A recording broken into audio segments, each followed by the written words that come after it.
All right, Johnny, I need your help. I'm setting my Angel lineup here. And how Okay. about Marsh in left, Noah starting, and Raisel closing? No? Hold on, It's I'm not getting an gonna work. alert. They're all gone. Okay. Well, you're All locked right. on with Mike and John, and this is Locked On Angels.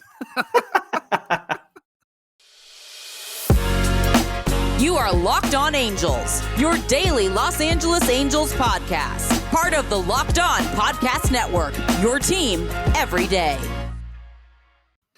And thanks for making Locked On Angels your first listen of the day. We're free and available wherever you get your podcast, and you can share the pod with your friends. Just hit the share button on Spotify, Apple Podcast, or on YouTube, and you can post it to your personal social media page.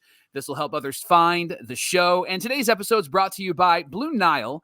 Make your special moment sparkle with jewelry from BlueNile.com. And going on right now is the Blue Nile anniversary sale. You can save up to 40% on classic fine jewelry pieces and 25% on engagement ring settings. Shop stress-free and find your forever piece. Go to BlueNile.com today.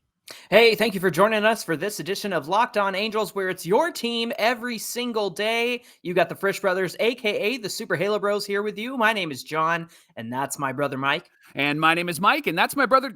You're wearing, John, that's a Cubs hat that you have on. If you're watching on the YouTube side, you see that. What's that about? I'm ready for anything, dude. Anything could happen after this trade deadline. Are you jumping ship? What's going on? No, I'm just prepared for, if we get the call and I get moved to Locked On Cubs. That's all I'm thinking about. Is that because you were on, I think, every Locked On show yesterday talking about the Angel trade? You've just got hats that you can just put on anytime you need to jump on. Now, what hat do you have? All right, I'm going back to the Angels for the benefit of the audience here. That's good. I don't want to confuse anybody, but if I get that call, I got the hat nearby. So you've got the resume for it, and you've got the hat. I appreciate that, That's Johnny. Right. That's right. You fit where you need to go. Man, what a day, Mike! There were some major trades that happened with the Angels and two of which you and I probably didn't expect at all. No. I would actually grade them in terms of Noah Syndergaard, expected. Yeah. Raisel Iglesias could have gone either way. Sure.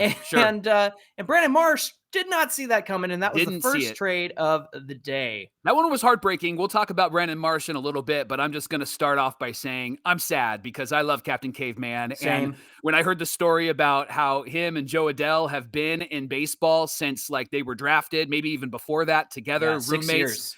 Oh, man, my heart broke there too because I just really like Brandon Marsh, and I think I like him the most because of his hustle. I know we're going to talk about him, but I just wanted to say that off the top. Brandon, we're going to miss you. We appreciate all you did for the Halos. We love you, Brandon. We love you, Brandon.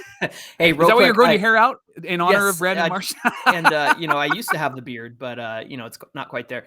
Listen, I ran a poll on Locked On Angels at Locked On Angels on Twitter. I said, best move today. Well, there were a lot of comments that said, none of the above, but that's not the game. The game is you have to choose. And so what we have so far as of this recording, 105 votes, 56% said Marsh for Ohtani, 16% said Thor for Moniak and Sanchez, and then 28% said Raisel for Chavez and Davidson. So those are the results there. Looks like the Marsh versus the Ohtani trade was the most significant, and we'll get into that trade. But let's talk about probably one of the more surprising ones. Raisel Iglesias goes to the Braves for Jesse Chavez and Tucker Davidson. Now we know Jesse Chavez, who has been the quintessential journeyman when it comes to baseball teams. Yeah. And he's actually been a Halo before. In 2017, he had some starts. He got moved to the bullpen.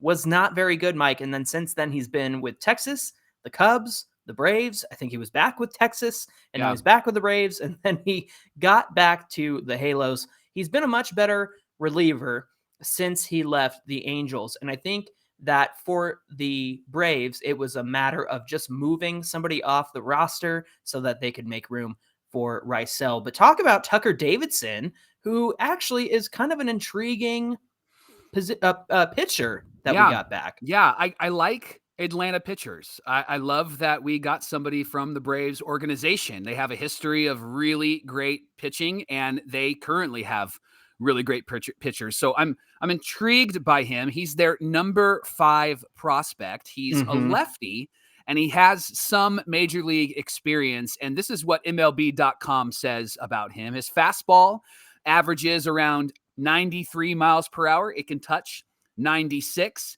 when he's fully stretched out and he's healthy. And he's shown the ability to maintain velocity deep into starts, which is huge. We've talked about Chase Silseth specifically and how his velocity is down. And I think the Angels manager needs to hear deep into games. That's something that needs to continue. Whoever that may year. be next season. Right. Davison had a curveball when he entered pro ball. It's now in the upper 70s and a mid 80s changeup. And we talked on yesterday's show about the difference in how a fastball and a changeup are necessary. We were talking about Raisel. Who? Now he's gone.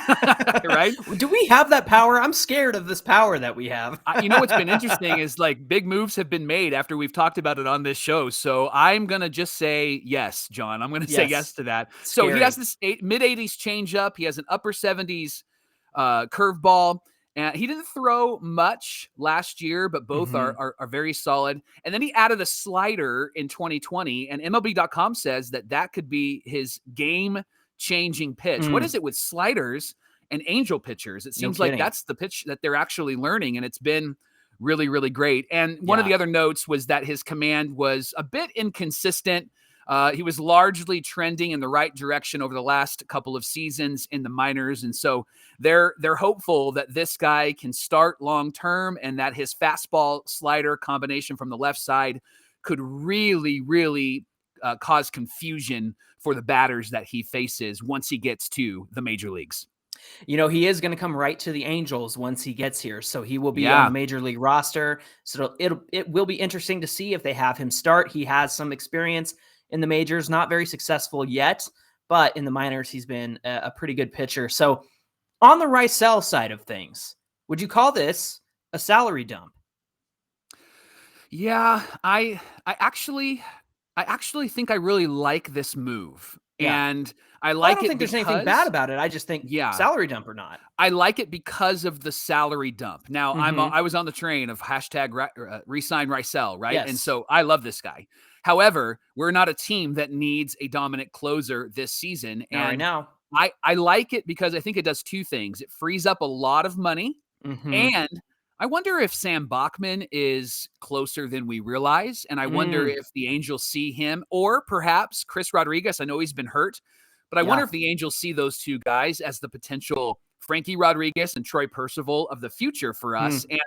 And Perry seems to have an eye for these younger guys. And the other note that I just didn't think about, Perry was with the Braves and he made this trade and got this guy, right? And he got and so I wonder if Perry's taken some of those guys that have been missed in the Braves organization and bringing them over, and we're going to see some success over the next few years. So I agree with you. I think a salary dump here, and I think that it actually is good that it opens up some resource. What do you think about it? I think it's a great idea because we don't need a dominant closer right now, and we're off the hook for $48 million over the next 3 years, plus the remainder of his $10 million this year. So the way his contract was structured was $10 million this year, $16 million for years 2, 3, and 4. And so that's about $51 million or so total, given what's left over for the remainder of this season.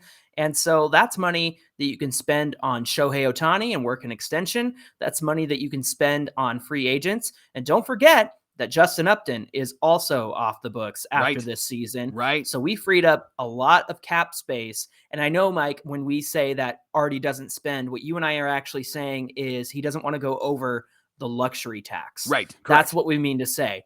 But I feel like with all this cap space, I think Artie will be willing to go somewhat over the luxury tax in the future, because this really goes to show you got to spend money on Shohei. You got to spend money on free agents. You got to win in the short term if you want to keep that Shohei investment in the long term. I guess what really surprised me about this was just the fact that Perry did it. And even with Syndergaard and Brandon Marsh, we've been in situations in the past where our GMs kind of, okay, we'll send LaStella to the A's and see what we get. Yeah, back. Let's be honest, they sat on their hands, right? Because that's not a game-changing move. I felt like this one was a game-changing move for the Halos. Yeah, and I like Jesse Chavez, who's a better reliever now. And I really think that when it comes to Tucker Davidson, there's something there that Perry sees in him. But again, getting rid of all that money, you guys know where that money's going. It's going to Shohei. It's going to free agents because it has to. It has to. Well, that's trade number one. We have two more to talk about. So coming up on Locked On Angels, we're going to talk about the Syndergaard trade, and then we're going to weep through the conversation as we talk about the Marsh trade because he's our boy. I like that guy. But first, Locked On Angels is brought to you by BlueNile.com. You can celebrate all of life's special moments, from creating the custom engagement ring of your dreams to gifting a classic and timeless jewelry piece, all at prices that you won't find at any traditional jeweler. And here's the great news. Blue Nile has jewelry experts on hand 24/7. So if you're not sure what you need or what you'd like to pick out, they're available via phone or chat. And they're helpful because they want to know what your budget is, and then they'll help you to create the diamond ring of your dreams for that price. And if it's not perfect, no problem. 100% satisfaction guarantee. You can make those special moments sparkle with jewelry from BlueNile.com. And going on right now is their anniversary sale. Save up to 40% on classic fine jewelry pieces and 25% on engagement ring settings. Plus, every order is insured and it ships free. That's the best news. And then it arrives in a package that won't give away what's inside. So if you're not home and it shows up on the front porch and your wife sees it, she's not going to go, hey, what's this? Well, she might, but she's not going to be able to tell that you got her a really great gift. So shop stress-free and find your forever piece. Go to BlueNile.com today. All right, it's time for the conversation that we are dreading, and that is the trade of Brandon Marsh to the Phillies. And let me just say, I saw his interview with Erica Weston, and that boy looked happy. He looked excited to go to the East Coast. Good. He looked excited to be a contender on a contending team. Yeah. And he's going to be closer to Georgia, which is his home state.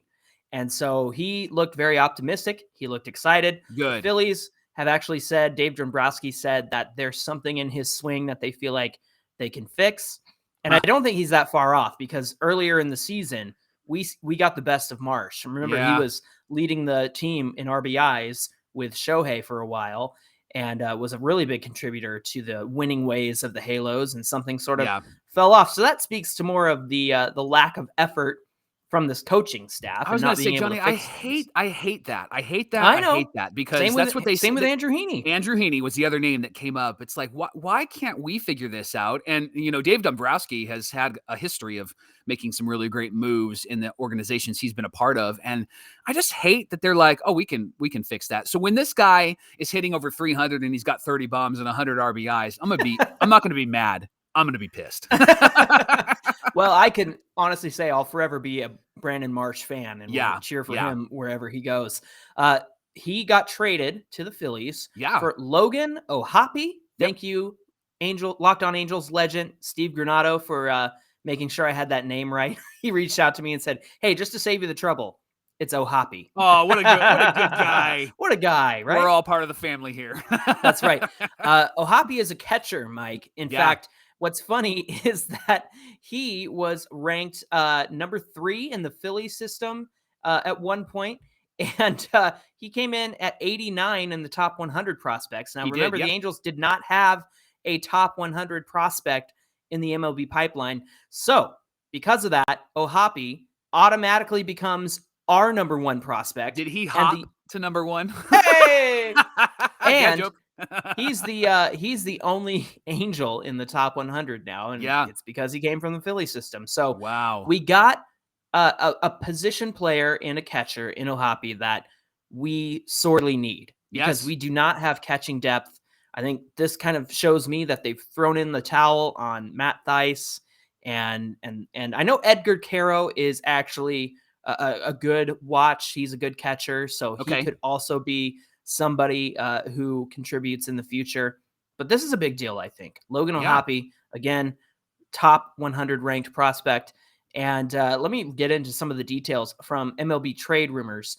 They said the 22-year-old was selected by the Phillies in the 23rd round of the 2018 draft. Again, going through all of those prospect lists, Fangraphs even gave him their 50th slot in their top 100. But let's get into some of his stats here. He spent the entirety of his season in AA, hitting 269, 385, and a slugging of 492 with a 139 weighted runs created plus. That's my favorite stat from Fangraphs. Yep. And he's going to report to the AA Rocket City Trash Pandas when he arrives. So what do you think of this move? How does it make you feel? I know we're down about Marsh, but do you get any joy in the fact that we got Logan O'Hoppe? I do, because I think that O'Hoppe could potentially be our starting catcher sooner rather than later. I know that we have Stassi back there, but I think Stassi is more suited to perhaps be a backup and take the Kurt Suzuki role, because O'Hoppe looks like he's got an offensive bat, which is what we need. And here's why I really like it. We have so many players that have come up that have been drafted in the late rounds, but have never been really ranked very high. Jared Walsh would be an example. And the reason why I like this move is because he is ranked really high. And typically, not all the time, but typically, these are the types of players that turn into a player in the major leagues. And we're not going to be pleasantly surprised that David Fletcher turned out the way that he did, or that Jared Walsh turned out the way that Taylor he did. Ward. I think that what we're going to find is that some of the players that we did trade for are going to end up being a Mike Trout-esque type of player. Now, I'm not saying they're going to be Mike Trout, but they're going to come up and they're going to perform and they're going to be good. And I like that we have a great catcher, because we haven't really had a great catcher since Benji Molina. And he is the guy that really carried those early 2000 Halos to the World Series and beyond. And then I think even before that, I think Lance Parrish and Bob Boone were the two guys that really carried the Angels in the 80s and in the 90s. And so it's been a position that has really been interchangeable. And so I hope that O'Hoppe is a guy that we see sooner rather than later, and we see him really perform for us. I mean, if he's putting up those numbers in AA, those numbers would work in the major leagues instantly, because we needed a bat, right? And I like that he's going to the Trash Pandas. It seems like that AA team has really produced some great players. And I like that he's an offensive player. I know that we need pitching. We've talked about that, but I think that Perry has done a good job in replenishing our pitching staff from the majors to the minor leagues, and now getting some bats of guys that aren't guaranteed, but there is almost hey, there's a lot of potential there. It's not wishful thinking. Like, there is something there with this guy. And I'd love to see this guy up sooner rather than later. I know he's in AA, and that typically means that they're probably next step is going to be the major leagues, because that's where a lot of our players have come from. He had an estimated arrival of 2022 with the Phillies. So there is a chance we could see him at some point this season. So we have Logan O'Hoppe giving us all kinds of Logan O'Hoppe for this, for the future of the Halos, baby. Well, Locked On Angels is brought to you by BetOnline. BetOnline.net is your number one source for all your betting needs and sports info. You can find all the latest sports development, league reviews, and news. BetOnline is your continued source for all your sporting wagering information, including live betting, esports, and scores. BetOnline.net is the fastest and easiest way to check in on all your favorite sports and events, including MMA, boxing, and golf. Head to the website today or use your mobile device to learn more about the trends and actions. BetOnline is where the game starts. All right. Hey, before we get into this conversation about Noah Syndergaard, I do want to point out that during his press conference, Perry Minasian did own up to the fact that this team needs better position players. It needs more depth. Yeah. He did kind of allude to the fact that, we haven't been healthy and that's why we're losing. I don't know if I fully buy that, because I understand Trout and Rendon are gone. And you and I have looked at the numbers, Mike, especially with Rendon. And even though his numbers were not out of this world, we did see how much better of a team we were with him on this team and when he's healthy. So I do agree that health is part of that conversation, but I really hope that that does not excuse Perry Minasian from getting what needs to be done, basically. You know what? I think maybe Perry's listening to the show. I think you're right. People are listening, because why did he bring that up? Well, we've been talking about it. Halo fans have been talking about it. So here we are, just helping the world to be a better place, John. That's right. Every single day. Yes. Hey, so Noah Syndergaard, this is the one that we kind of expected, but this was a good move. Yes. Yeah. So he went to the Phillies. They're taking the rest of the $7 million that he is owed for the rest of the season. We got Mickey Moniak. He's a Moniak. I was ready for that. You knew it. And Jadiel Sanchez. So let me talk Jadiel. about Mickey Moniak. He's a former first-round pick, and essentially he's going to be the fourth outfielder. Perhaps he might platoon with Joe Adell. He's going to report to the Angels when he arrives, but he was the Phillies' first overall pick in 2016, but he hasn't really lived up to the hype. This is coming from MLB trade rumors. Right now he's slashed 129, 214, and 172. He's had 162 career games over 3 seasons. So it's a full season of major league time, but split over 3 seasons. However, he could get some time in AAA. He does have options, so he has that chance to work on some things. He's got a year less of MLB service time coming into the season, so they can keep him on the team for a little bit longer. So that's Mickey Moniak. Again, somebody who had a lot of hype, but hasn't quite lived up to it. Who does that sound like? Oh, it sounds like Joe Adell. But let's hope that the Angels can figure some things out. Honestly, if you get a player like that, it just screams to me that Perry Minasian is going to bring in his guys to fix these bats, to fix these arms, and get everybody right for next season. But talk about Jadiel Sanchez, Michael. Well, Sanchez is a 21-year-old, so I love that he's young, and he's a switch-hitting outfielder. He was selected by the Phillies in the 12th round of the 2019 draft, so he's still pretty fresh to the major leagues. And he was number 19 in Baseball America's list of top Philly prospects at their most recent update. And here's his stats. He was in A-ball, 38 games in A-ball this year, 236, 286, and 429 with a, there's your favorite stat, weighted runs plus of 101. Weighted runs created plus. Sorry, weighted runs created plus. That's your stat. That's why you get it right. And so he's improving, and they say that while he's still a bit away from the major leagues, he's developing, and he's got an intriguing array of tools. I've heard five tool player.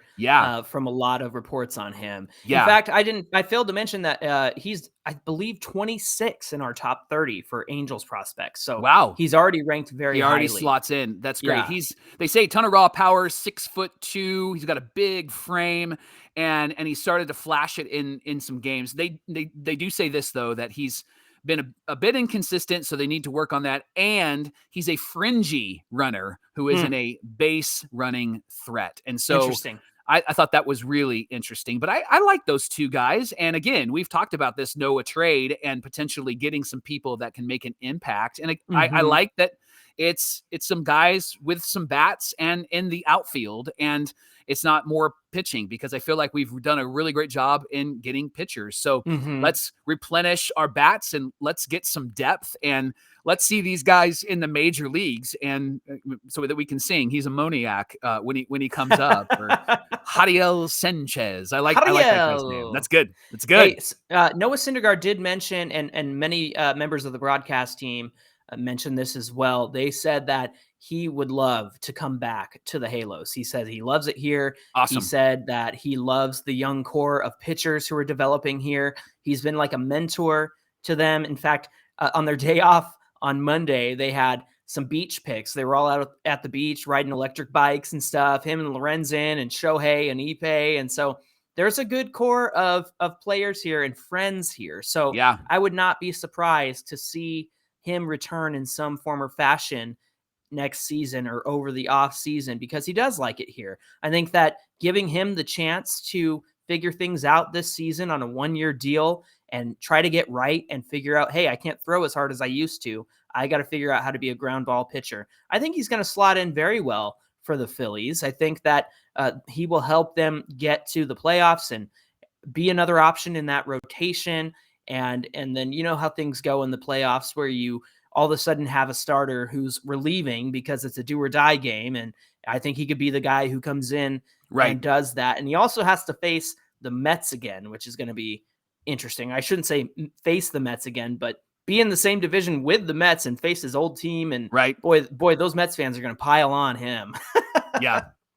Well, thanks for making Locked On Angels your first listen of the day. Now make your second listen the Locked On MLB podcast with MLB expert Paul Francis Sullivan. He's bringing his humor and passion and unique perspective on every team, and we'll share some of the biggest stories from around the league. You can follow the #1 daily league-wide podcast, Locked On MLB, on the Odyssey app, YouTube, or wherever you get your podcasts. Hey, be sure to give us a follow at Locked On Angels on Twitter, and of course at Super Halo Bros on Twitter and Instagram. I appreciate everybody who commented and shared their thoughts and opinions on YouTube and on Twitter and Instagram. I tried to get to everything today. It was a busy day yesterday, so thank you for bearing with me. And like Mike said, I was on all those different shows. You did well, my friend, my brother. What do we have on deck for tomorrow's show, Mike? Two things that we want to talk about. First of all, what do we do now? Like, what do the Angels do now? So you and I are going to talk about what's next for the Halos and what we can anticipate for the rest of the season. And breaking news from last night, Vince Scully passed away. So, So we're actually going to talk about how the Halos have had some really great announcers over the years and talk about the impact that they have had on us, like Vince Scully has had on the Dodgers. And so we'll talk a little bit about that. I'm excited about that conversation, but God bless Vince Scully. What a great announcer. And he is a legend in LA, but I think a legend across the planet because of his voice and the games that he called. So we're going to talk a little bit about Halo announcers, and we're going to talk a little bit about Vince Scully as well.